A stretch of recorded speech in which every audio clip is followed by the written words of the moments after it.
results of an investigation by the KSAT 12I team seem to indicate that motorists in San Antonio are not getting what they paid for when buying gasoline.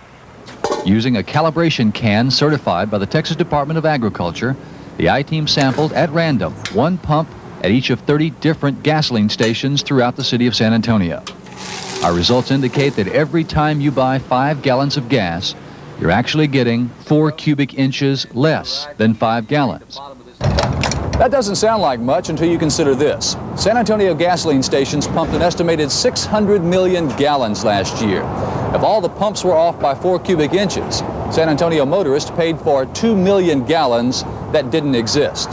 Nothing more than thin air. But some stations were off by a lot more than 4 cubic inches. No matter what you say, people are still going to come here and buy gas because this station happens to be one of the best stations there is. Really? Yes, sir. But your pumps are off. Well, no problem. You say our pumps are off. I say you're wrong. More about all that tomorrow.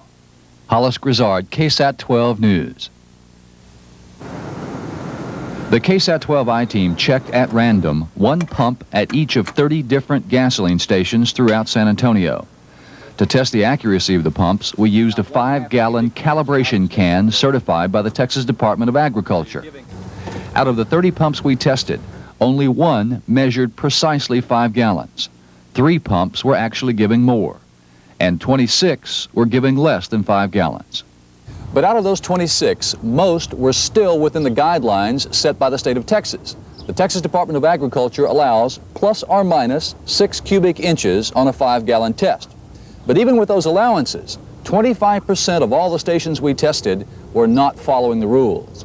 Example, pump number 1 at this Texaco service station at 418 Fair Avenue tested 7 cubic inches below. And even before the test was completed, the manager of this Texaco made it clear that he didn't like us being there. Do you have a reason why you should test our gas or what? We're just doing it at random, taking different pumps around the city and testing the accuracy of those pumps. Now, He can't take pictures of me purchasing gasoline? Across the street at this Exxon service station, where this pump tested 6.5 cubic inches below, the employee had a different response.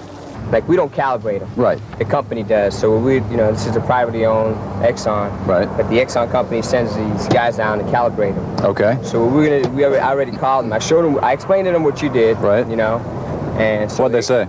They're sending one right out right now. Oh, are they? Yes, sure Okay. are, sir. All right, good. They're sending one out right now. Great. And I am glad you showed me that anyway. All right, well, Tito, thanks a lot. I appreciate it, sir. Thank you. Of course, there were other Exxon stations and other Texaco stations tested by the I-team that were within state guidelines. But one particular retailer was outside those guidelines every time they were tested by the KSAT 12I team. More about that tomorrow. Hollis Grizzard, KSAT 12 News.